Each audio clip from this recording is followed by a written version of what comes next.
I'll make sure I'll. And 1 second, show the sequence.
Hi guys, and welcome to the Gin and Tonic Show. I'm your host Moose, and this is my producer Nick. Our main discussion is about Islam in the 21st century. However, we will critique other religions and ideologies. We condemn any form of discrimination, violence, misogyny, slavery. We do, however, embrace many perspectives and free speech if it is factual and correct, and not based on any hate. Throughout the show, we will be exploring different religious beliefs, practices, and their impact on society, ranging from politics, interpersonal relationships, and mental health of believers and non-believers. We hope to create an open dialogue for those who feel they're not heard, especially those who have doubts and have left their belief systems. If you are interested in exploring the complex topic of religion and wish to be part of an honest and open dialogue, this is the show for you. We also welcome feedback and discussion from our audience and listeners. The Gin and Tonic Show is a free speech platform where you can express your ideas without any fear of violence and repercussions or any consequences. Please do join our discussion in the live chat as well as the comments. Thank you for stopping by and enjoy the Gin and Tonic Show.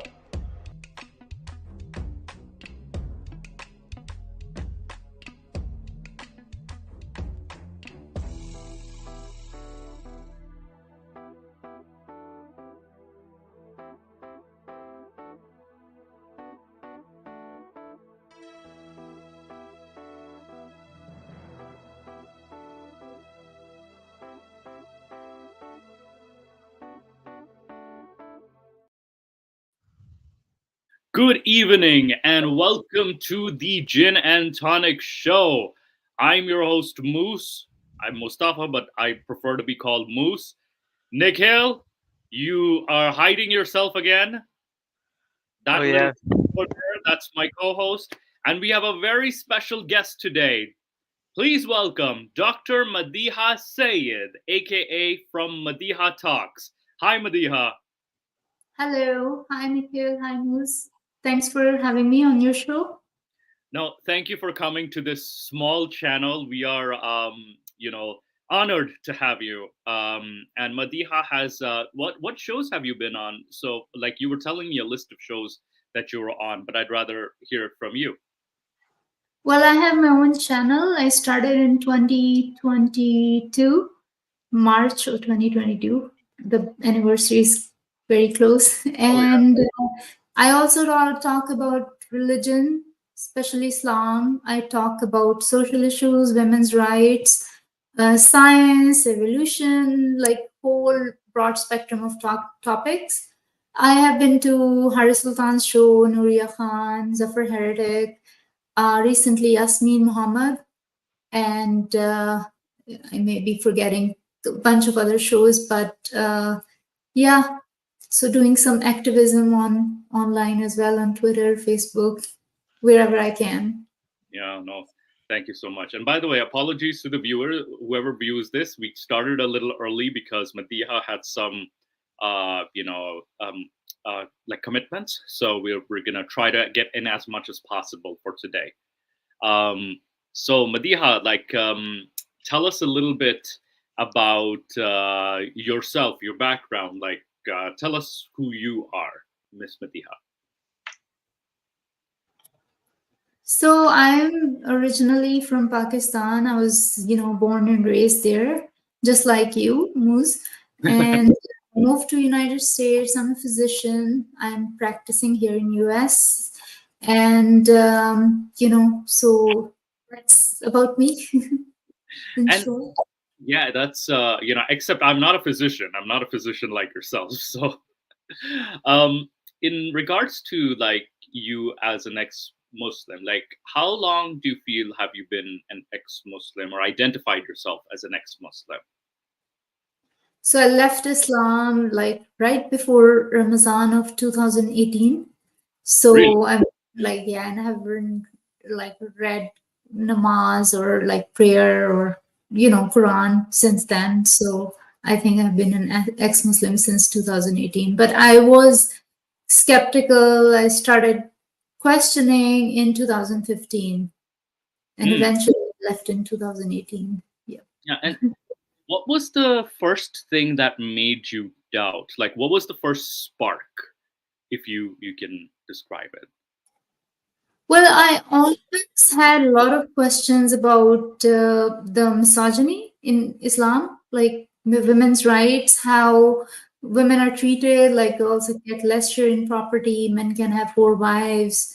I didn't know about sex slaves actually, like until like in 2015 when I actually started reading Quran. So nobody mentions sex slavery in Pakistan. I'm sure you have never heard about it. Like the men can have sex slaves in Islam. So, but I knew that women can leave the house. They have to cover up. So I always questioned. I was always a feminist. So these are the questions. But my one of my friend, she was an atheist, and she kind of confided in me that she's an atheist. So she's the one who actually made me question religion. In the beginning, I started reading just to counter her, just to make her come back to Islam, just to convince her that Islam is the true religion. Oh wow. But I started listening and started reading Quran myself, and I think Quran is the book is the one actually that made me leave, because the way the God is so toxic in Quran. Like, when we were growing up in Pakistan, everybody's lied to that God is very kind and he loves kids and all that, and he's loving and he takes care of you. So when I read Quran, I found that there is nowhere in Quran God says I love you or I love children or you guys should not fight. Just be, kind to each other. There is no such thing as it's throughout the Quran. You know how it is. Like there is he's gonna throw you in hell and he's gonna do this to kafirs. You should do that. You should not tolerate kafirs. Something like that. And then baseless stories, one doesn't end, the next one starts, jumping from one topic to another, like a lot of cursing. I don't like cursing, so it's like cursing Satan, cursing kafirs, cursing this, cursing that, like the bipolar nature of God. Like on one hand he's throwing people in hell, and on the other hand he's putting them in heaven. So and then like he's a narcissist who keeps praising himself throughout. Then he's a misogynist. Then he's like so passive aggressive. So it just didn't make any sense. So and eventually I started reading Christopher Hitchens, Richard Dawkins, uh the four horsemen, Sam Harris, Yes. and the fourth one is Daniel Dennett. So I read all their books, and eventually it was pretty easy. Actually, God is Not Great is the book that I read it, and I was like, everything makes sense now. Like it just makes everything, like whatever questions are coming in your mind, if you're having doubts, you read that book, it just clears everything. It just tells you you're on the right track. This is all a scam. Yeah. I have No. a signed copy of it, so it's a really Oh, good do book. you? Yeah. What did he say? He said he has a signed copy of the book, The God is Not That is Great. not great. Awesome. You guys can't hear any, or something. No echoes on my end. If there's any, I'll let you know. Oh, I think you muted yourself. Okay. Yeah. Yeah. I remember that cursing. You mentioned the cursing, and remember Surah Lahab? Yeah. That So I remember studying that in 6th, 7th, Satvi class, like we call it, and how, like, Abu Lahab was mean and all that stuff.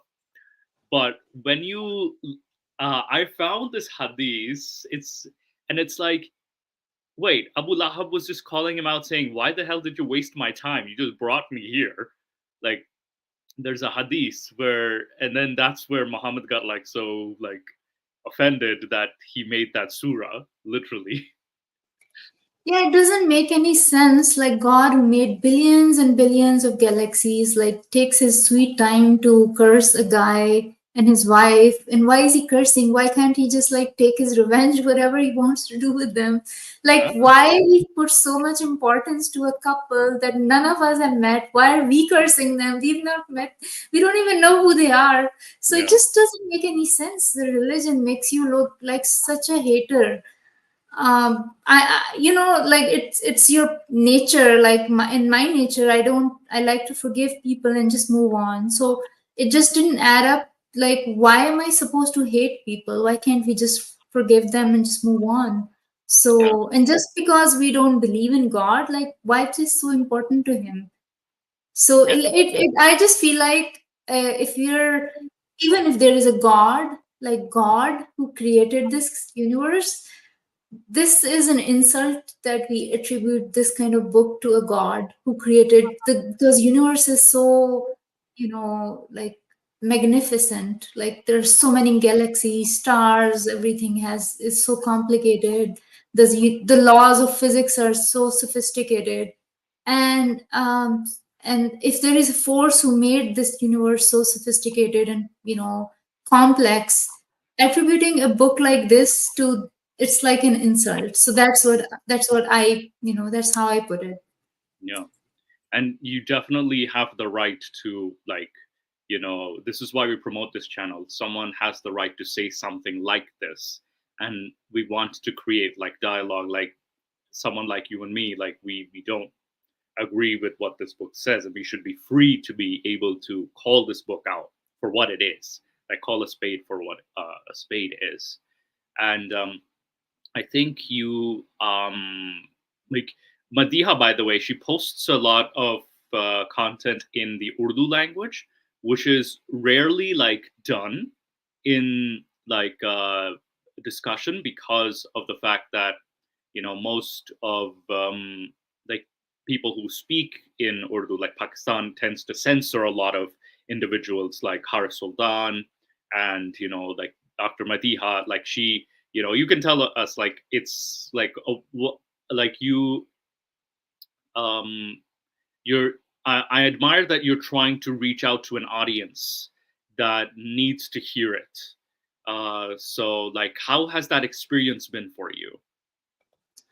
Actually, like, I get contacted by so many young people from Pakistan because they don't have a voice. They can't speak up. Pakistan has very strong blasphemy laws. And even online activities monitored. Even if somebody complains about somebody, they can get, there is a 295C, the blasphemy law, and you can just, like, basically your life ends when somebody accuses you of blasphemy. You can be either mob lynched, as you must know, or you can just go to hell, go to Go to jail. hell, guarantee.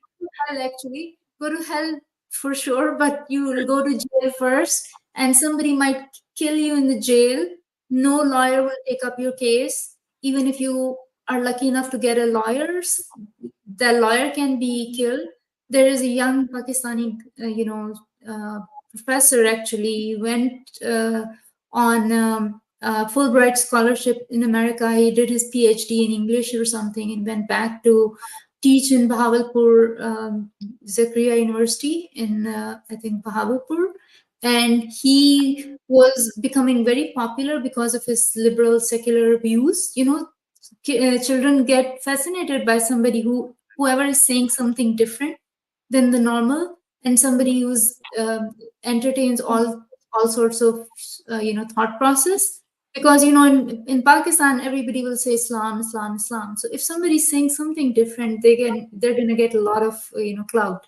So he was becoming popular, and I don't know what he said or he didn't say, but people who were professors who were jealous of him, they accused him of blasphemy, and he's been in jail. You must have heard of him, Junaid. I've heard of this. There's this professor, and then there's another one in Multan as well, who's also. This is the same. I think it is. I think it's. Was he English? He was an English teacher, and he used to write poetry. And he has been like languishing in jail to this day, and it is one of the. He's the one. So his name is Junaid Peace, and he's been, in jail since 2012. And I think his lawyer was killed as well.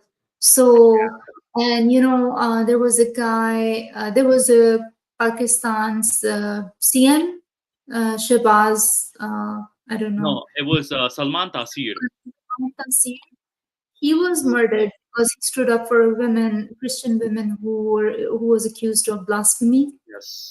So blasphemy laws are very cruel in Pakistan. So so a lot of kids in Pakistan, a lot of people contact me like, thanks for being our voice.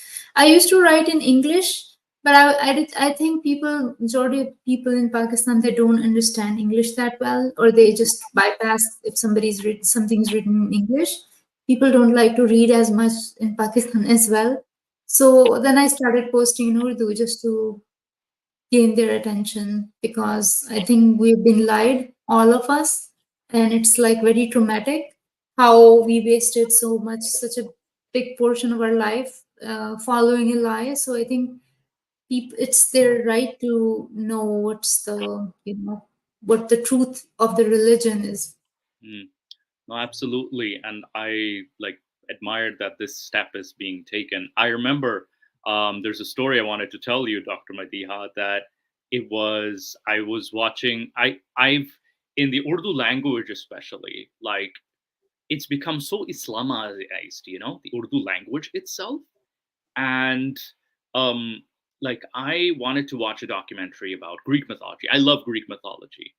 And there's a Urdu documentary about Hercules. I'm like, okay, I'll watch this. I read the comments, and everything is about Islam, like how Hazrat Ali alayhi salam is the greatest warrior. And it's become this, for lack of a better term, dick measuring contest between Islamic Ali and Prophet Muhammad versus Heracles or Hercules in Greco-Roman mythology. And it was so why do you feel that mentality, well, at least according to your opinion, I know you don't have all the answers, but why do you feel like this sort of environment exists? The brain growth is stopped because of so much brainwashing, so much religious indoctrination. People don't know how to think. They don't even know what rational thinking is. It's really hard to I just don't understand how come I escaped all this. How come I was able to think rationally? One thing I can think of is my up until 5th grade, I was not in Pakistan. So, but that may be the only reason I was not indoctrinated as much as everybody else. Or maybe some people are just different, because a lot of people in Pakistan, they do come out of dogma. But rest of the country, they don't know how to think rationally, how to put two and two things together. And people are very scared of what's going to happen after death. So a lot of threats that I get from people, oh, you would know once you die. That's the only argument they have. You would know, or you'll find out when you die. It's that's it. That's your argument for sticking to the religion, because you don't know what's going to happen after you die. You don't trust your intelligence, your brain. You're told that you're so small, you're not supposed to ask question about God made everything. Nobody asks who made God, how did he make us, okay, and then now they're so like funny that even now they started saying, "Oh, God made you from clay." So that kind of the theory of evolution they're trying to incorporate in that, like the how evolution says you're made from single cell, and all the contents were, you got all the contents from the mud, from the whatever. So that's actually God is explaining about evolution. So what happens to Adam and Eve story? Yeah. So it's you like know you're trying to mix in evolution to Adam and Eve, and it just doesn't make any sense. yeah, there's so many contradictions. They're just like dancing around with the, you know Mm. jumping here and there. Yeah, absolutely. Dude Abides has a lot. He says has a lot of Arabic words have made it into the Urdu lexicon. Yes, there's a lot of Arabic terms in the Urdu lexicon for sure. especially if you go down to Hyderabad. Oh yes. Also, question for the guest, Abdullah Alji. They said they were a doctor. What do they think of the bullshit medical religious claims like camel urine prescriptions? All Yeah, right, I know. this is So I didn't know about this camel urine. No, these up until late. I've left Islam long before I came across this hadith, and I was like, this is so funny. But they're in India, they do think cow urine is pure as well. So it's basically dogma. Like when you're dogmatic, anything can be. People defend sex slaves. People say, "Whoa, what's wrong with that?" Like the people defend wife beating. So it's just something like that. Once you're in that state of mind, you know you're gonna defend everything. So people defend four marriages. What's wrong with that? Let's share in property. Like you can, like, why can't women leave without mahram? It's like, so this is just dogma that does this to your brain, and you lose your marbles. yeah. Yeah, if you don't mind, I have a couple of questions on that as well. I'm sure you worked coming from Pakistan to America. The process to become a doctor is very hard, and you worked that hard to make your prescriptions, but then you got dollars for or scholars for dollars on the YouTube and everywhere like Akil Hasim and Dr. Zakir Naik prescribing this stuff. What do you think the punishment for those kind of people should be for giving such false medical claims to a lot of people? What false medical things? So when they ask for like treatment and such, they have a lot of the with televangelists and these preachers online. They'll offer cures for simple medical treatments which are blatantly false, which can be easily treated with proper medicine. And by the time these people get out of the brainwashing and go to a legitimate doctor rather than these scholars, it's too late. Yeah, these kind of scammers in Pakistan, like people believe them. So you can't force people. You can patronize. Like it's their, they have their will. So you can't force them. The only thing you can try to expose these scammers. But in Pakistan, such a big problem. Yeah, faith healers.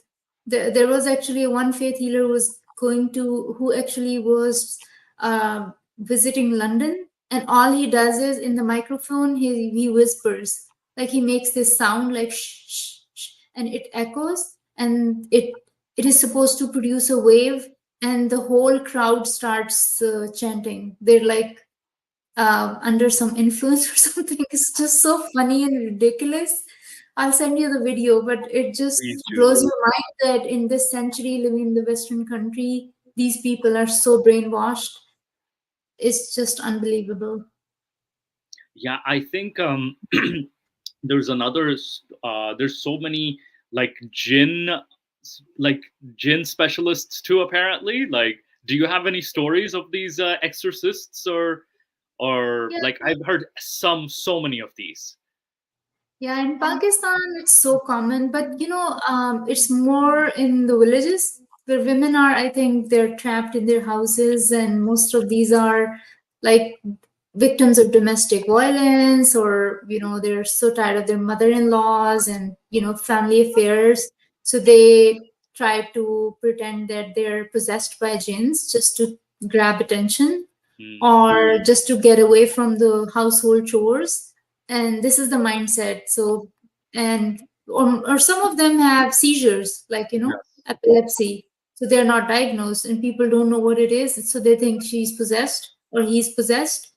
And a lot of these people are faking it. So, but it doesn't happen in higher socioeconomic status. If I have not, like, I've practiced for very like short time in Pakistan, like for 5-6 months. I have not come across anybody there, neither here in USA.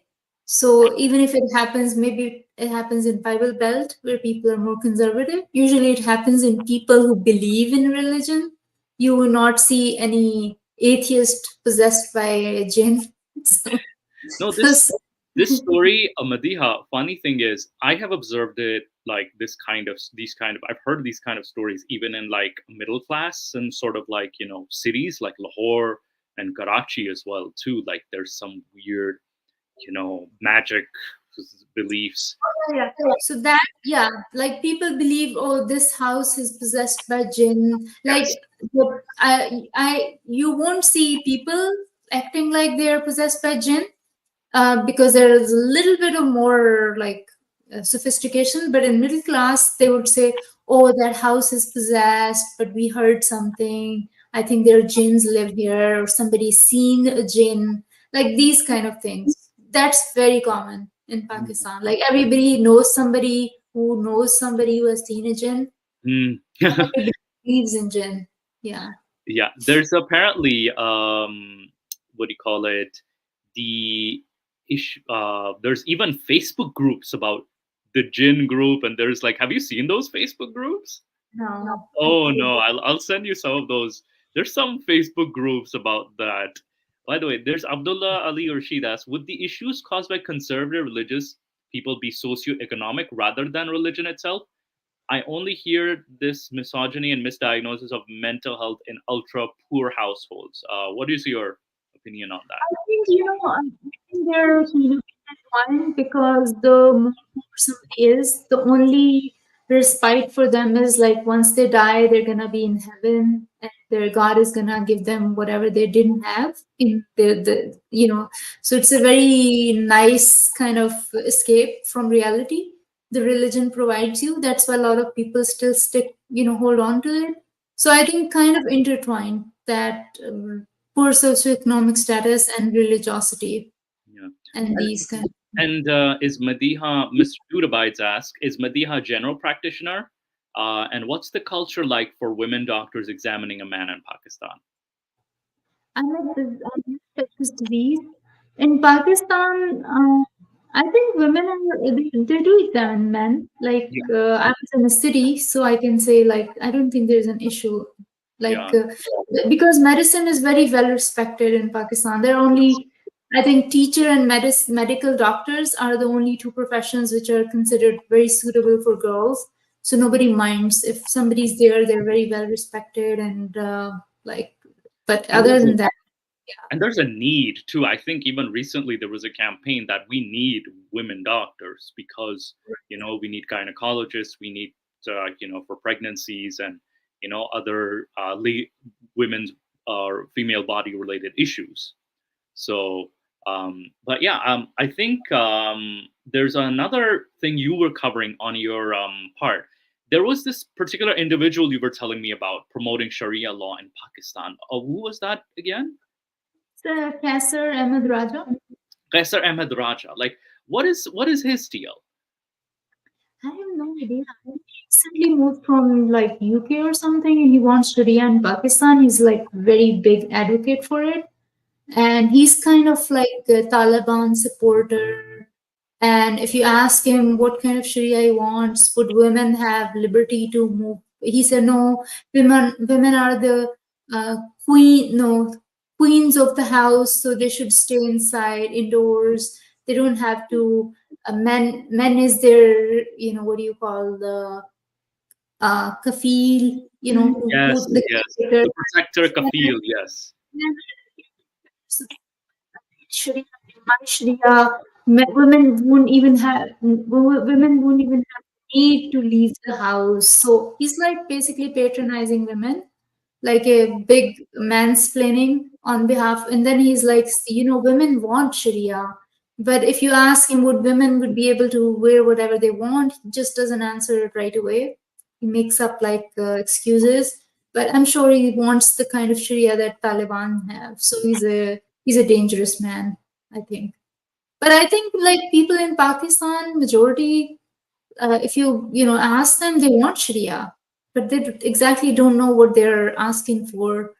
I think because you know how it is in Iran and Saudi Arabia, they're Yes. trying to change the system, but Pakistanis have so much romanticism with Sharia. I feel like they deserve it. They once they live under Sharia, they'll know what exactly it is. But right now, they're like so much. The most disappointing thing for me is people who are living in, I was in Twitter space just like, before I came on your show, and there were like Muslims living in Canada complaining how the West, sexualizes women, how the West is, pro transgender rights, and they're teaching our children in schools you should be able to tell us how you feel. Like, what is wrong with that?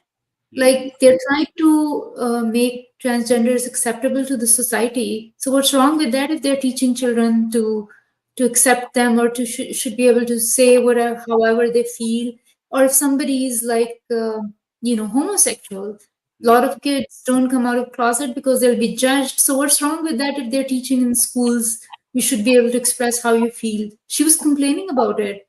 And these people stay in the West. Like, why? If you don't think West is for you, why are you living there? I just don't understand this. Then they become victims. Oh, we're living here because our parents brought us. Like, you always have a chance, choice to leave. Yeah, and absolutely. Like, the thing is, though, and I think Haris Sultan, like, he does explain it in a more, like, I know he's a bit mean spirited in that explanation, but I think he's straight to the point where he says that a lot of the reason they don't go back is that they won't be able to express said their version because they'll be restricted. Here, they are afforded that privilege. Not all Western countries, but a majority, like I would say Canada, US, Britain, you're afforded that luxury, that is, to be able to express yourselves. I don't think Haris Sultan is like mean. I think he's just being honest. This is how they are. Because I mean, even I am like very blunt about this thing. Like, if you're so tired of West, you just leave. You go to Iran, you go to Afghanistan, live there under Sharia. Yeah. Like, Like, you can't on that, be yeah, having the on that purpose of a secular liberal country and just complaining about it at the same time. But on that, one of the common things that we hear is that they say, "Oh, but there is no country that's showing absolute Sharia in their Yeah. laws." We had the popular scholar Dr. Abdul Hai Patel tells the exact same thing. Yeah, we had a doctor over here. He was representative of the Canadian Islamic Society, that is, and he gave us the same dawa script, pretty much. And we actually asked him, like, which country does have like the Sharia? And I think Nick asked that question actually. And again, we didn't interrupt him because again, we wanted him to, like, at least say it. And he says that no country has like proper Sharia. So like, what are your thoughts on that? No country has I proper. would say that if no country has Sharia, why don't you, like, maybe Sharia is not a practical thing in today's world. Maybe if how many Muslim countries are more than 50, right? If none of them has Sharia, so why do you want Sharia in the West? Why don't you apply Sharia first in your countries where already Islam is the majority?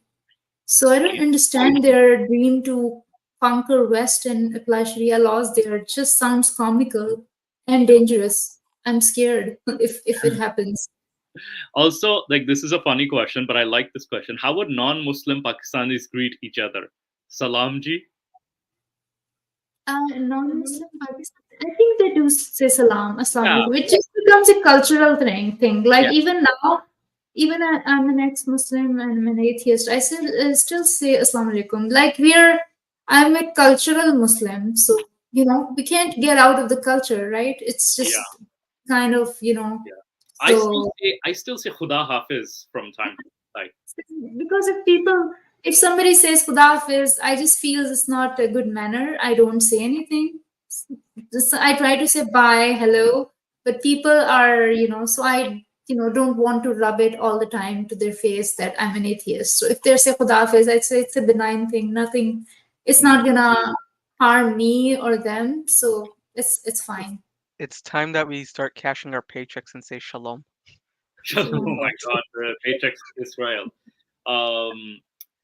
Speaking of which, like, yeah, we're always accused. Have you ever been accused of being an Israeli agent so far? I was asking if Nikhil is also an atheist. He's Yeah. an agnostic. He's an I'm an agnostic. agnostic.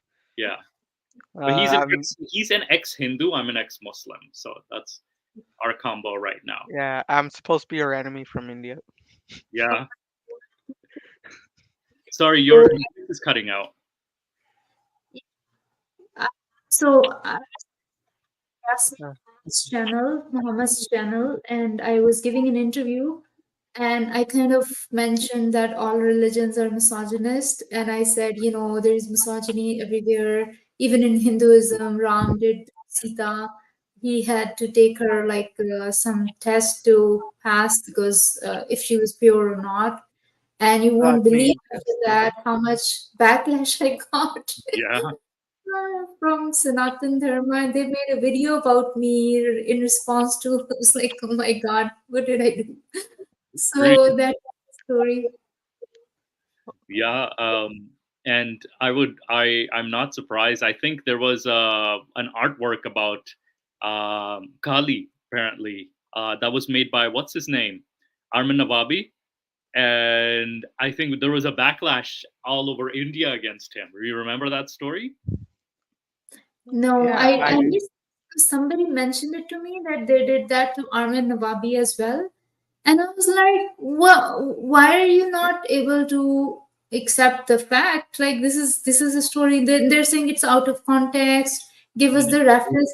Same excuses like any Muslim believer gives you. Out of context. This is not true. I was like, not like, don't women wear Mangala Sutra and they do the Bharat, like the fasting for the husband's long life? Like, why don't men do that? Isn't that misogyny? So then they say it's culture, it's not religion, just like same excuses. So I was Yeah. like, oh my God. Yeah, you're wondering, where have I heard that before? Yeah. Speaking of, do you are you have you traveled to Pakistan ever since you've become ex-Muslim? I did travel last year, but I don't think I can travel anymore because they banned some of my videos. So I'm sure Really? under like watch now. So I'm not even gonna take a chance. It's not Yeah, worth yeah, it. I yeah. don't It's want not. to jail of Pakistan. Yeah, it's definitely not worth it. And I think was it Zara K who got arrested in, I think, one of the countries that she was arrested in, like in, I think, where was it, Tanzania or something? I think because they found out that she's in Tanzania, and I think the authorities like had her detained and arrested. Sorry, your voice is cutting out. Oh, she's a prominent ex-Muslim. She's a prominent ex-Muslim from ex-Muslims of North America. So that's where she was released and she was able to get out. There's an entire story. I'll send you what happened to her. And she's still, thankfully, she's back. She's back in North America, and she's safe. Sorry. What she was from? Like, I think she's of. I'm no. It's. Let me just double check actually where she's from. Zara. I know she's probably from Tanzania. I'm guessing. Yeah, she's the one who wrote Faithless Hijabi. She's the one who founded Faithless Hijabi. Yes, so she was born in Tanzania. So she's of Tanzanian active for sure. And yes, we are XMNA is still active. We have like different chapters in different parts of North America. So we're trying our best, like, to be as active as possible. But yeah, in regards to yourself, like, have you ever had family members or family friends come at you about your content or say anything about your content? No, like, yeah, like, but maybe once or twice, but nothing after that. Nothing after that. Okay. I don't actually directly Islam that much. Like, I don't like show this is like, I don't do that very often. I just talk about the topic, and if it is pertinent to the topic, then I bring it up. Okay, and in Yeah. regards, because yeah, you tend to focus on more of the social issues on your channel. Then I discuss Islam because for Islam puts a speed breaker to every topic you pick up, especially related to women's rights. There is a big roadblock from Islam, so you have to discuss Islam. Otherwise, you can't be honest. Yeah. And by the way, let me share a Madiha's channel. 1 second. Let me just present it. So I'll just share the screen. So this is Madiha's channel. So it's called Madiha Talks. Can you guys see it? Yes, this is my That's channel. This is her channel. There's some good. She does some live stuff. This is for you. So she's also streaming Why is Pakistan Afraid of Atheism and Why is Pakistan So Backward. So I'll be also checking out your content. And by the way, is this Parvez Hoodboy by chance? Or Yes, this is not. This is Arshad Mahmood. Okay. Yeah, Parvez Hoodboy was also on my channel. Okay. And so you've had like prominent speakers and prominent people in Pakistan come to your channel and talk about issues. And what is the, like, there is I remember, what is the most common like thing that they underline is the issue with Pakistan and then by extension the Islamic world? The most prominent issue for me, I think it's women's rights. Like severely compromised because of Islam. A lot of women don't get their share in property in Pakistan. Like you would say 97% of women don't get their share in property. And then Islam gives you half share anyways. Yeah. So it's a huge disadvantage. Then in 2019 domestic violence bill could not be passed in Pakistan because the Islamic Sharia Council put a ban on it. Like they put a halt on it, like that it's a private matter, men can beat their wives, so it's allowed in Islam, something like that. So this is and then they're talking about Sharia, implementing Sharia in Pakistan. Women are gonna be like becoming like very miserable, just like they're in Afghanistan, if it happens. Yeah. Rem, I think did you ever I know there was the 80s, 1977 to 1988, the famous Islamization of Pakistan by General Ziaul Haq. Do you feel like that we might head in that direction again? It is just getting worse day by day. It's like one after another. There was Tariq Jamil. He came. He brought this Tablighi Jamaat, and then after that, this lady, Farhat Hashmi, she brainwashed so many women in Pakistan. After that, Imran Khan came and he used his religion card. Yeah. So it's like the country is super now. Super, and then there were some TLP kind of that guy Ahmed Rizvi. Yes. So he was the one who made Salman Taseer kind of murdered. The guy who murdered him was very inspired from him. Yes. And it's just getting worse in Pakistan. Like now, there are so many women who started wearing hijab. Like when I was in Pakistan, barely know. Like I had only one girl in my class who was wearing hijab. The boys used to call her like a ninja or something, you know. Mhm. So it was that rare. Now you won't find any girl who's not covering her head or not wearing hijabs. It has become so common. So I just feel like people are radicalized so much. Yeah, and also, what about Dude Abides asked, what about Islamic business practices? Have they made its way into Pakistani business culture? First, I'll let you go, and then I also have my take on it. But Oh, Madiha. yeah, it like they have all their YouTube channels. All of them have brands. Junaid Jamshed was a famous Pakistani singer who left singing Mm, career. Then he developed his clothing brands. He made so much money. Then a lot of mullahs, other mullahs followed him, and now they are cashing it. Like they do, tours, UK tour, USA tour. They make a lot of money because they have so much fan following. So yeah, like especially in men's fashion, right? Like they've kind of established their business. I remember Junaid Jamshed used to be a pop star. He's the guy who sang "Dil Dil Pakistan," by the way. For those, he passed away, and I think there was an incident where he said something controversial about Aisha, and he was assaulted in the airport. There's a video of him that was assault. He was assaulted in the airport. This was, I think, in the was it late 2000s or early 2010s? Do you remember that? I do remember. I don't remember the dates, but I never liked him because he was like such a misogynist. He and Tariq Jamil made this kind of brand of Islam where women belong to houses and they're not supposed to leave without mahram. That kind of, and he married like three women. Wow.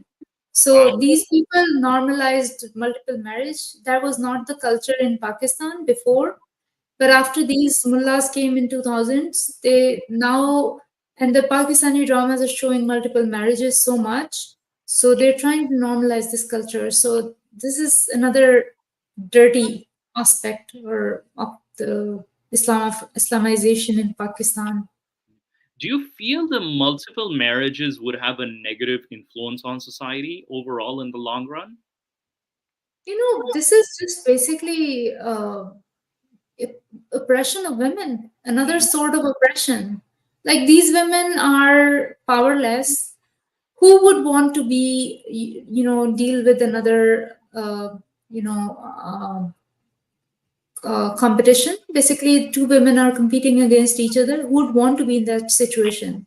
Yeah. Only women who don't have power, who don't have means to take care of themselves, would settle for this. So, and this is oppression, Mm. plain and simple. Yeah. And How a man can pay attention to two households? How is he able to take care of two families together? How can he be at two places doing homeworks together, be with them on vacations? So this actually all the household responsibility and responsibility of children falls on women's shoulders, right? mm, And men is like, what is the need for this? This is not And even normal. In a normal marriage, husband and wife are equal partners and they belong to each other. So in the West, when you say till death do us apart, and you're breaking the marital vows when you bring in another person in a marriage. So I just don't see it as an um, justice. at and that point, I think if he's marrying more than one woman at a time, it's more about him needing a servant and not a wife. Exactly. do you remember that story of Shoaib Malik marrying this new woman? And on the caption, he wrote, "And we created you in pairs." He quoted the Quran in that caption, and there was no story about him divorcing Sania Mirza before that. I was like, "What the fuck just happened?" Right. And what is your take on that? Like that was just so bizarre. There's so many contradictions. I was like, do these people even hear themselves? Like when they say these things, it's full of contradictions. I don't understand this. Yeah, Just because like it's the pairs, right? We've created you in pairs. What pairs? It's like 1 and 4. Sorry, your voice is cutting off. it's sex slaves, but let's not forget those. Oh, speaking of sexes, you were talking about the sex slave issue in like, is there an issue in Pakistan about sex slaves? And currently speaking, or Um, so I'm not sure. yeah, There- I know in Afghanistan it's an issue. There's an issue in Afghanistan for sure. Um, but yeah, if also yes. By the way, Drastic Measures Islam is another channel. Madiha. So wonderful guest to have, Madiha. If you ever want to come to my channel for a chat, you'd be very welcome. So this is Drastic Measures Islam. He's a UK based channel. So also I'm giving him a shout out as well. Like you're more than welcome to join his channel because he does Islam and he's seeing the effect of the Islamic world in the UK. But yeah, that's you can kind of discuss that with him. But moving away, yeah, sorry. Changes? Do you think? Yeah, I couldn't. Your voice cut out in the first part. I'm saying, do you think is able to make an impact? Ex-Muslims being able to make an impact, right? I think it's gonna be a longer process though. Like it's gonna be more painful, you know what I mean? It's gonna be similar to like the Christian world, for example, where they had like this turning point in the 1800s. Like they had this huge turning point, but they didn't have the luxury of technology. I think our process may be a little faster because there is the technology is actually making the message go faster. And also we have, let's face it, TikTok Muslims that are doing the work for us in a way. Yeah. So if you've seen those stories, there's in TikTok, they have such ridiculous stories, but it's almost like a parody, if anything. Like if you're in heaven, everybody's going to be the age 33 or 35 or something. Like, wait, what? Like, it's some strange TikTok posts, which I plan to react to in future episodes. Oh, you do? Okay. Yeah, I do react to some ridiculous videos that come out. And there's no copyright or something? There's no what? Copyright? In when reacting? I think there is, but you got to make sure how you pause and do it. Yeah, we're constantly, we have to pause. So when something, we pause in like every few seconds. So you pause and then, pause and then just kind of talk about the stuff. By the way, question to guest, would you ever do episodes on general health and mental health? I'm sure Islam is known for its mental and physical health treatments. What do you say to that? I have done some mental health streams with the clinical psychologist. They were not very popular though. Like I don't get a lot of audience for that. So it's not like I care about it, but I have done it. But she was in Pakistan, and then she started getting threats from Maulvis, like mullahs. So she got scared. So then I stopped doing them. Yeah, if you ever want to do that topic again or need a guest or something, it's a topic I'm versed in as well, so I can definitely help out. Okay, you're a psychologist? No, but I'm taking my training as of now, going back to get some certificates in social work and such, just because of the religious-based mental health issues I grew up with. But yeah, I'm taking my training right now for some evening classes in social work and such. Sure, we can definitely talk about it. Yeah, and I would, definitely. Also, I would love to come on your channel as well too. There's something, Madiha, I want to be able to discuss this topic in Urdu. Like, because my channel is Urdu, because I'm trying to get audience in Pakistan who speak Urdu. because there are not too many channels. There is one Haris, Ghalib, and then me, and then there are Indian ex-Muslim channels too. Yeah. So Haris, yeah. Do you speak Haris and Urdu? Ghalib are I speak. Nikhil is very bad in like Hindi. He Hey, understands I can Hindi. understand it perfectly. All right. You can understand it. Your spoken Hindi is abysmal at best. Hey, I'm learning. Namaste. Which is मेरा नाम no worries. Nikhil. आपका मिलकर बहुत खुशी है. See, I'm learning. All right. See, I'm trying to teach him. I'm trying to teach him something. But I think hopefully Bollywood films make him watch more Bollywood films to try to like help him out. Hey, that's how I learned how to read and can understand your Urdu. All right. Yeah, I think Bollywood definitely helped you understand like Hindi and Urdu. But yeah, like I would love to come and discuss on your channel like Islamic topic and the social aspect topic in Urdu, that is, because I feel like there's not a lot of discussion in the Urdu language, that is, and it's become more of an like a pro-Islamic language that it needs to like have an atheist or at least a secular voice. You know what I mean?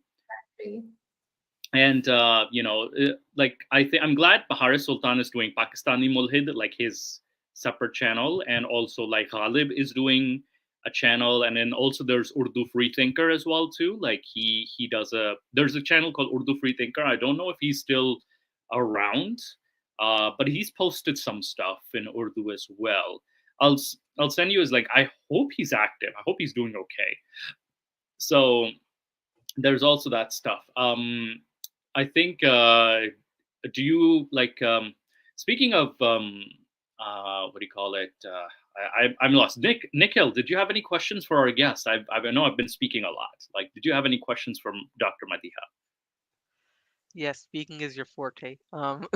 So I was actually like I grew up in a family that is from a very religious background, and then my sister being a doctor as well. So were there any particular incidents or discussions that you had with people where you were just like, my God, who told you this information and why, how much were they hit on the head to actually be this demented in their advice?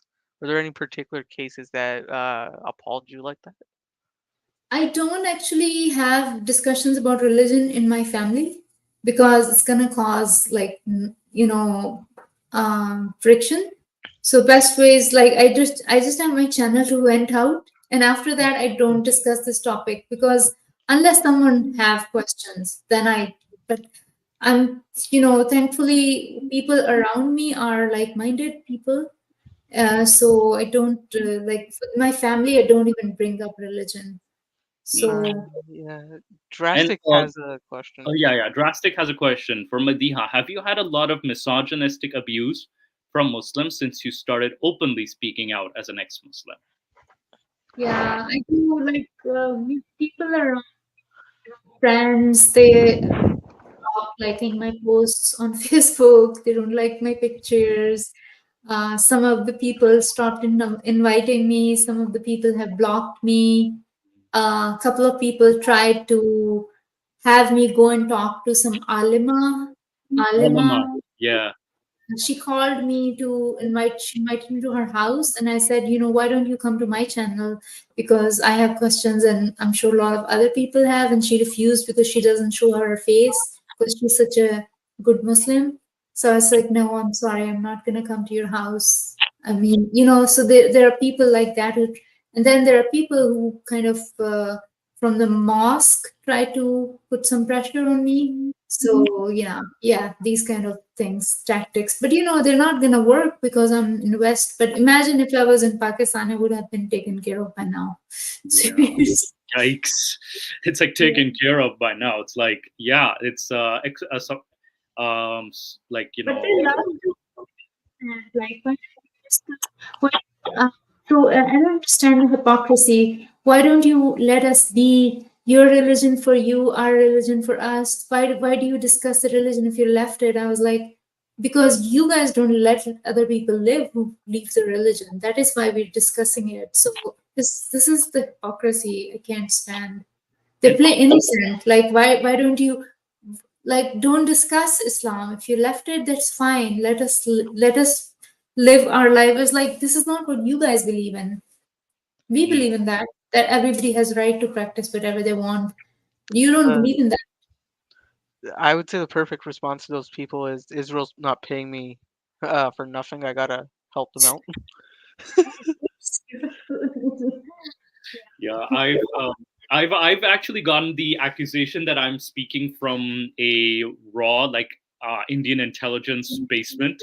I've gotten that accusation.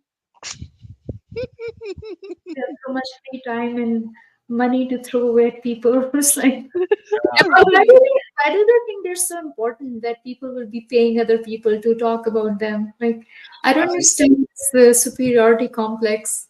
Yeah, and it's like it delves into some weird conspiracy theories too. Like the raw or the Indian intelligence one was a first for me though, and this was on Instagram. Like my Instagram got deleted because of like lots of reports by different Muslim aunties and kids and stuff. Yeah, those aunties, they're the toxic ones. Yeah, the uncles and aunties, and they would, like they actually shared to their followers, oh, like report him. And then I started getting more threats as a result Oh of, my God. of that. So Yeah. So these are the people who say, why don't you not discuss Islam? Why don't you let us live? I was like, oh, really? would you let us live? Would you let us live if you like It's the same logic that goes to them. Why do those Dawa people go to the UK and preach Islam? We're talking about being ex-Muslim the same way they talk about being Muslim. And I'm sure if you ask this to Ali Dawa or Muhammad Hijab, if the trajectory continues, is going to be the response that they give, right? Yeah. It's the same hypocrisy. You're telling me Ali Dawa can call people idiots and tough fear everyone, but we can't have our own channel. Yeah, Madiha, yes. Your voice is a little. Or atheist? Okay, can you say that again? I think did Hijab made open threats to ex-Muslims? Oh yeah, regularly. That's his favorite hobby. Yeah, I He think likes boxing and threats Ali too. Dawa said he was proud of the what do you call it? Ali Dawa said he's proud of the apostasy laws. That is, he's like openly saying we are proud of it. We are proud of it. Oh no, he was specifically saying he's proud that he would kill apostate prophet, and then Muhammad Hijab was saying, "Oh, you're married to your wife now, apostate prophet. I'd like to sit on her lap and drink her breast milk, so I can be considered her son." And he made a public tweet about this as well. Oh my goodness, he's sick. Yeah, he's So sick in the head. Yeah, I haven't been following these guys because, like, it's like reading. But So this why is, don't they get arrested for these kind of? I don't That's know. what I'm saying. I'm Yeah. not allowed to have a Twitter account, but Muhammad Hijab and the Ayatollah of Iran can have their public Twitter accounts. Right. Yeah, it's so odd because it's like Twitter has some weird, like, and especially not just Twitter but like also like most social media platforms have like such weird double standards, and you know it's so bizarre. I think there was I think Mapopster Prophet was also banned on Twitter quite a few times actually. Even though I don't necessarily agree with everything he says, but I want him to speak. It's his right to speak. He has to have that right. Also, drastic. This is a drastic. Nothing threatens Islam more than an intelligent, well-spoken ex-Muslim woman. So, Yeah.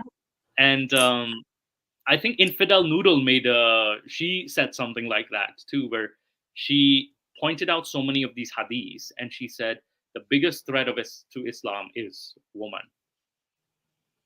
Exactly. But not too many women leave Islam though. Very few.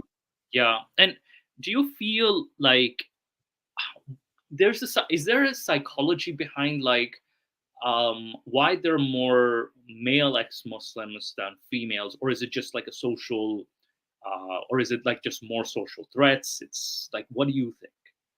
I just feel women are more dogmatic. they're more brainwashed into it, and they're more like clingy to Islam. I don't know why. I am also very, puzzled about it. Hmm. And April Cox is asking, what do you think of progressive Muslims?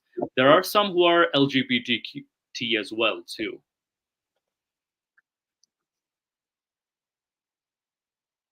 Progressive Muslims who are LGBTQ. Like they are, what do you think? They said, what do you think of progressive Muslims? And there are some progressive Muslims who are LGBT. I mean, overall, I don't mind being a progressive Muslim, but I feel like Islam is a problem itself, and progressive Muslims sometimes are cover up for the more radical Muslims. Like they play on both sides. Like if radical Muslim does something like bombing or something, they'll say, "Oh, this is not real Islam." But when they are but they won't say anything against them when they're not, like Taliban right now in Afghanistan are doing horrors. Progressive Muslims are quiet about it. Once they carry out some terror attack in America, they're going to say, "Oh, this is not real Islam." So I just feel like this is kind of a hypocritical stance. um, so they just play on both sides, trying to be appease the West and reap the benefits and stay quiet when something is. But then, yeah. And by the way, I know Madiha, you had a time frame. I just realized like you had to go somewhere because you had certain things to do. But thank you so much for appearing on my channel. Do you have any closing words or closing statements? We might continue the stream and then for a bit. But thank you so much for joining today. Do you have any what do you call it? Closing statements, last words? No, I'm glad to speak. Oh no, we couldn't hear you. Sorry. I to be connected with you guys, and hopefully, I'll send you an invite to Yes. come and speak up whenever I have my next stream. Thank you so much. Thank you so much, Ms. Madiha. And this was Madiha Talks, by the way, or Dr. Madiha Syed. Thank you for joining. We'll see you next time. We look forward to coming to your channel, and we look forward, if you ever want to speak about a particular topic, you're more than welcome to join our tiny little humble channel. Oh, thank you. Somebody to Priya, help.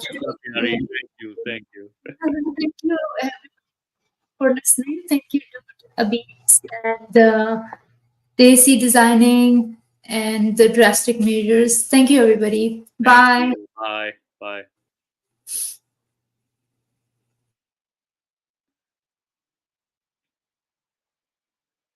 Yeah, so Nick, Hello, are you there? Chris.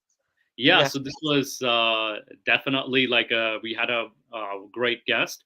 I know you wanted to talk about something in particular, like there was something that you wanted to also like talk about. And again, I apologize, audience. She had like some commitments, so we had to like cut the time. So we can talk for a few more minutes too, if you want. Anything in particular? Yeah, there was a couple of like shorts I really wanted to show you and get your reaction on. Oh dear Lord! Oh dear Lord! Oh dear. Yes. So you can share the screen and you can share them, and we can actually like look into it. Yes. Okay. We buy. Let me like stop sharing so it comes back from the beginning. Yeah. All right. Is it from the Message movie? Yeah. The scene? Oh, I remember this movie. It presented like such why does Pakistan with monetary reward for turning ex-Muslims like Moose asking for a friend and find out whether for turning ex-Muslims like Moose? I don't know, man. Like I have to also hide in Pakistan too. Like whenever I travel to Pakistan, I'm hiding, in literal hiding at this point. Yeah. Here's the video. Can you see it? I can see it, yes. God Can you hear made it? woman to be the proper companion of man. She is different, but equal. Equal! We buy them, feed them, clothe them, use them, discard them. Women Equal to us?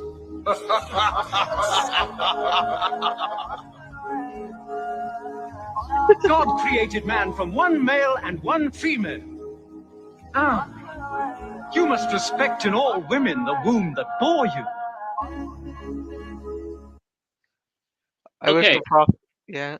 I feel like it's the other way around at times. And yes, the old societies were heavily misogynistic too. Don't get me wrong, even the pagans were, but it's just as bad. Like with the Islamic world, like it was, Actually, the pagan religions around that, like the Egyptian cultures, the Spartan, Greek cultures, actually valued woman a lot. The Roman culture, in comparative terms. I would say in comparative terms. but in terms of the Egyptian culture, they actually had a lot of female pharaohs quite Yes. regularly, and women were considered equals in both the household and the industry Yeah, as because you had a scribes lot and of, such. yeah, you had a lot of female doctors and stuff too. And by the Yeah. way, yes, drastic. I'll definitely put a good word for her. Yeah, so definitely, and yes, drastic. Try not to flirt, please, drastic. um, but yeah, would love to have her, and I'd love to go to her channel too. Like though my stream would be in Urdu, and Yeah. it would be great. And I'll if translate for the audience. yeah, and if Nikhil ever decides to like go to a channel, you have to improve your Urdu, please. All right, let's see Yeah. this. Let's see this. So many people are converting to Islam. Alhamdulillah, mashallah. I'm so happy. I've spoken to so many people that were saying giving dawah that's helping them convert to Islam. So it's becoming a big thing. And this is the one thing people are picking. Oh my God, she was 9 to discredit Islam. I'm okay. Yeah, look at the Bible. It's actually worse. You got Rebecca and Isaac. Rebecca was 3. I mean, like you got married at 7, pregnant at 11. I mean, it's atheists are promoting nowadays sodomy and transitioning children. Like, okay, we're not promoting. My Shame God, on you, Moose. Just because Israel pays you, you're gonna be promoting sodomy? you guys are. What is this? How dare you? Okay, here's the problem. We're not promoting sodomy and transitioning children. We're not promoting that. Nobody's promoting that. Only Daniel Hakikachu is. Only Daniel Hikikochu would be promoting that nonsense. And yeah, like just because someone is an atheist doesn't mean he's queer or doesn't mean he's lesbian, gay, bisexual, trans person. Those are two distinct things altogether. Atheism Hey, just means, and just because you're gay doesn't mean you like butt sex, all right? that's also true. That's legit true. Not all gay men are into butt sex. Seriously. So it's like, yeah, see how the tone lowers and God damn it. Yeah. All right. I Is was Punjabi similar to trying pig? really hard to be calm. Oh I was yeah. biting my tongue half the time. Try not Is to make one of my rotten jokes. Yeah, is Punjabi similar to Urdu? What does haram jatta? Okay, I've said haram zyada. Haram zyada means bastard, basically, or someone born of unlawful sex. Haram jatta, or unless you're saying it wrong, because that jatta is jat, basically, a jat. So I don't know, like he could just be saying haram zyada and haram jata or something like that, and it's this same. It's a bastard, basically, or. Yeah. Oh, but it doesn't have to be. Doesn't have to be. I know. Also, by the way, speaking of which, I wanted to discuss a story about the Surah Corona girl. So Before that happened, just on this note as well, before I like sully your topic, okay, or not this one, but there was a yeah, this was one that I wanted to bring up, but she wasn't. I didn't know if she would appreciate the jokes and such. But Abdul yeah, Ali Rashid said, "Can we sell a guest? Can the guests that sell a male hijab with JNT. I mean, blindfolds. Oh yes, I no, mean, I forgot to mention that. Of the blindfold. I mean, like, yeah, that would have been very good. You know, what do you call it? Yeah, if there's, I'll try to find if there's any like ex-Muslim, like queer ex-Muslims, especially. I do found know, one. I do You- know a few, but again, it also depends on like if they're willing to talk about their experiences out in the open, Yeah. or you know, like, because it was a double struggle for them, because it's two closets literally that they have come out of. But again, I'll respect their wishes and, like, you know, give them the patience, because I've told them, like, take your time, there's no like rush or anything like that, and you know, it's your safety is priority, if anything. So by the way, ex-Muslim North America, there was Sura Corona, what was the And woman's name? April Cox, you're in luck because Moose is talking about himself. Yeah, I'm both like, So you would say it's a closet inception. yeah, it's a closetception basically. It's literally a closetception, It's a and closet in a closet. yeah, it's definitely a weird. And people have You asked have me, to break out of the closet like that. yeah, and Just people have bust the asked wall. me, have you what do you call it? People have asked me. I think Drastic asked me this question, not on this channel, but here or on Discord or something. And it was like, was being queer the reason you left? And I actually said no. Like, I said no, that wasn't the ultimate reason at all. If anything, I was a Muslim till then too, and I was willing to accept a punishment too. I was that, like, you know, loyal to the Islamic ideology. I'm like, you know what, I'll accept any punishment. But the moment I came across child abuse and the marriage of 6-year-old girls, or like the selling and this like pedophilia being promoted, not just the Prophet, but like it was in that in the rulings, that is that, you know, 9 lunar years was the minimum age of sexual penetration for a wife, and even a baby can be assaulted in marriage or in wedlock. I was like, I'm done with this. I'm done with this crap. Like, just I don't care about myself, but I care about the fucking children. And like, you know, I'd rather, like, you know, not associate myself with an ideology that like harms children in this way, especially young girls. Young little girls do not deserve any of this. So that was my biggest ticking point. So yeah, you did ask this to me on Discord. Now I remember, it was on Discord. But there was yes, let me just pull up ex-Muslims of North America. 1 second.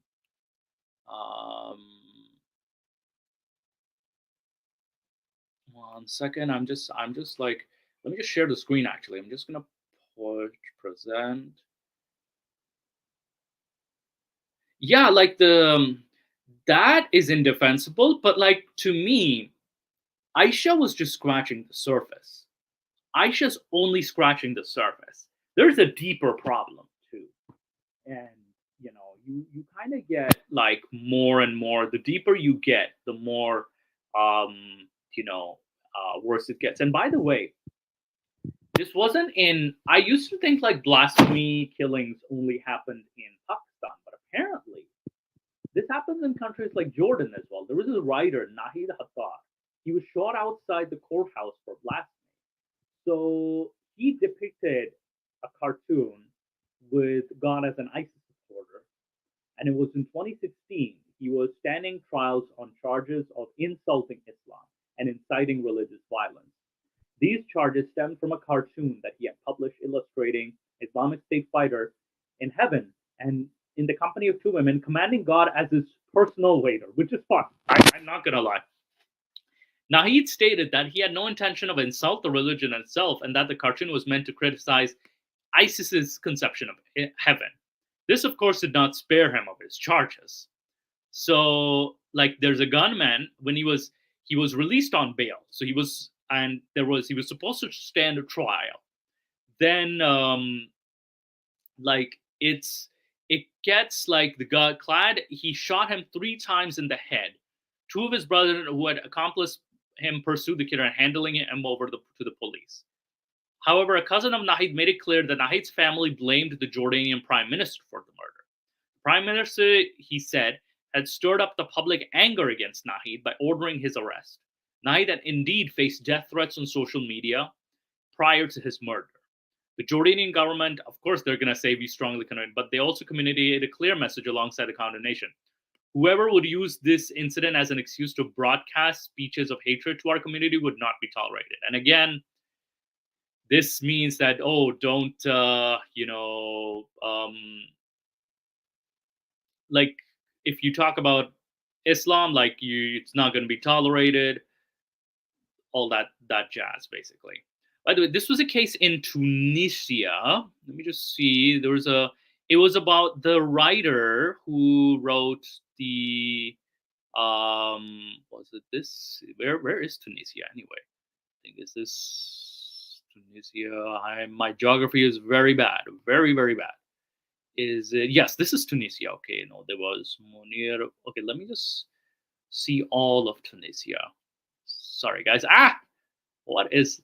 Okay, let me just click. How do I click on this country? Damn it. See, I am struggling with technology. So sorry, guys. I am struggling very hard with the technology. So there were some cases in Tunisia that, like, really, really, really bothered me. And it was, so this is, yeah, so this case, Emna Charhui was the case that bothered me. I wanted to talk about her. So she was sentenced, Emna Charhui. Okay, why is this page being so weird? Okay, 1 second. How do I zoom out? Okay. I need to full screen. Let me just see. What am I doing? Okay, I'm gonna just have to check out Emna Charhui, Muslims of North America, because they covered the story, but also like, yes.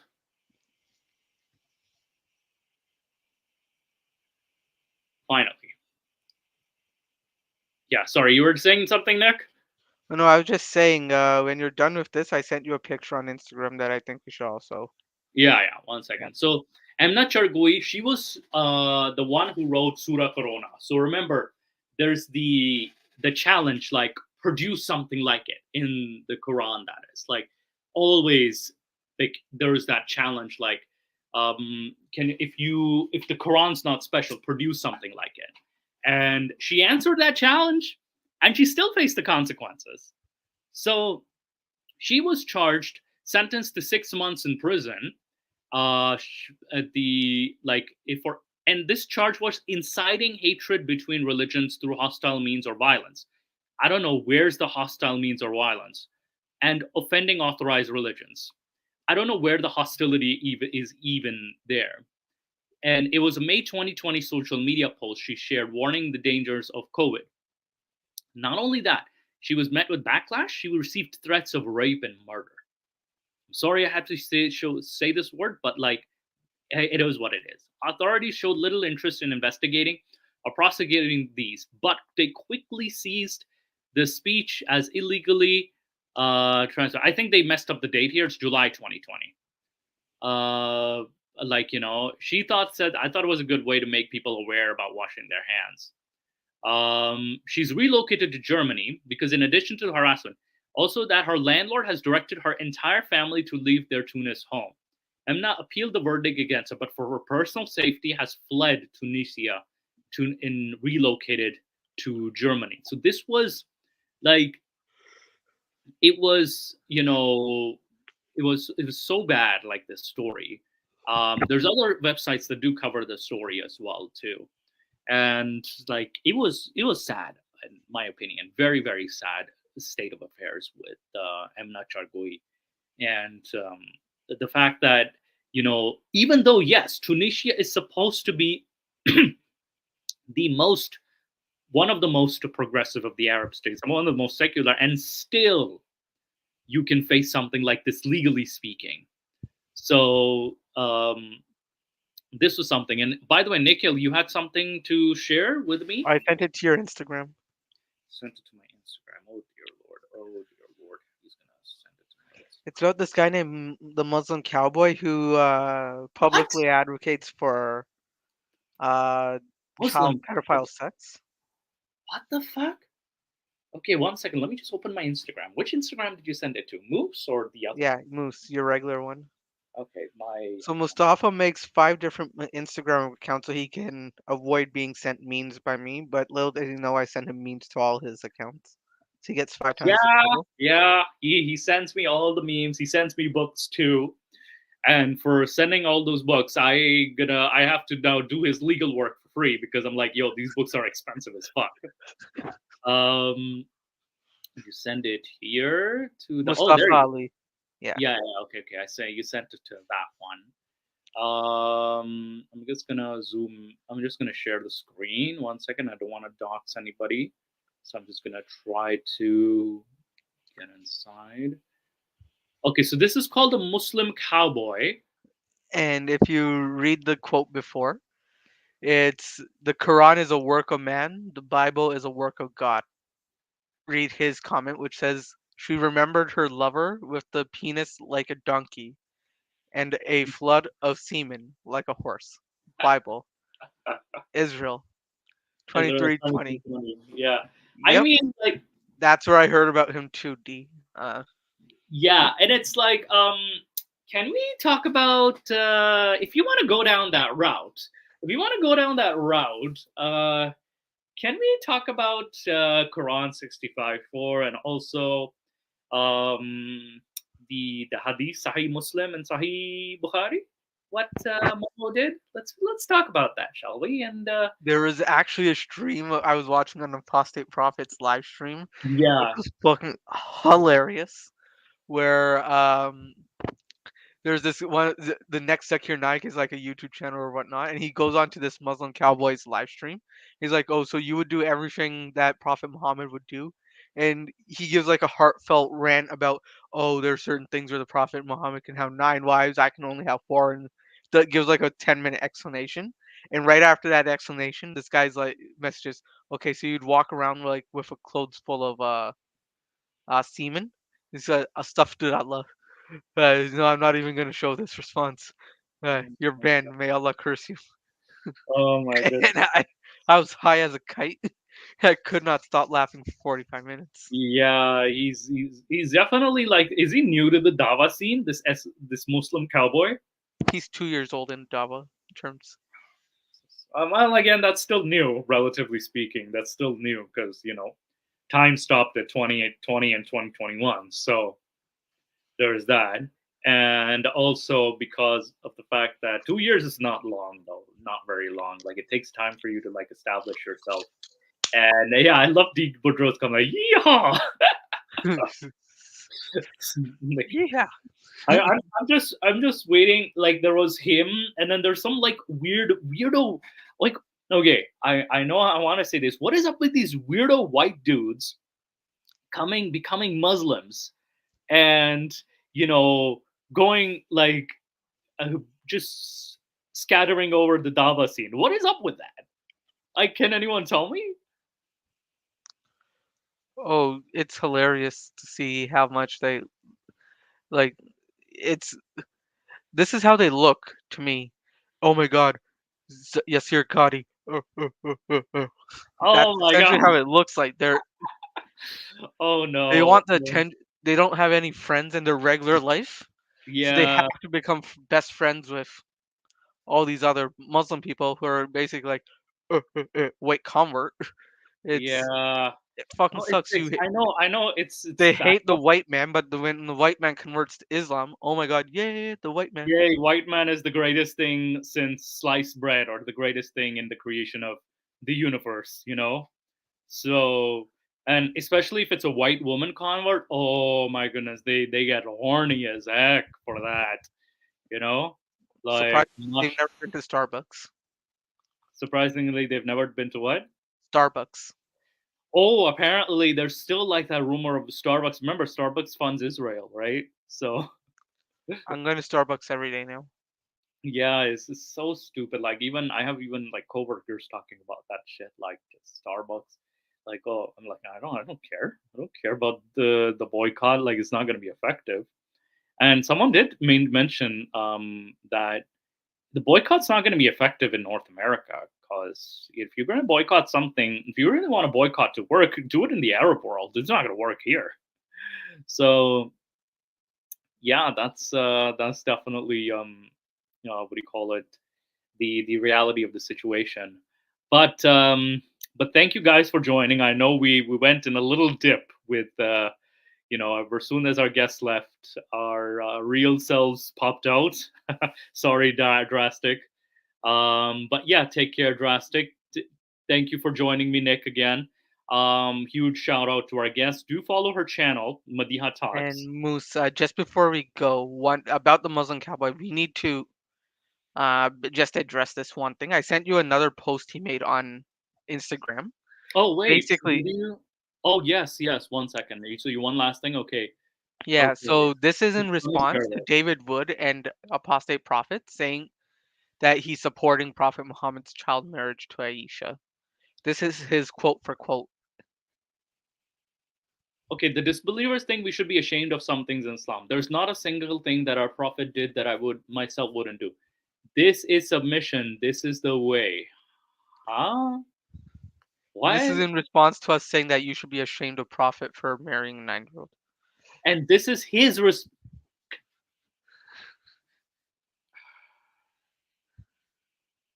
So he's openly admitting that he would do this shit. Like he would do the same. Oh. And this is 2 years into his Islamic journey. Yeah, his fucking perversion is already coming out. Like, fuck. Literally, yeehaw. His yeehaw is coming out already. His yee is high right now. Yeah, it's so bad. It's so bad. Like, jeez. But I'm just like you people. I'm gonna start showing my face a little more, like on the channel, because people need to see my expressions from now on to see like Especially what to my horrible jokes.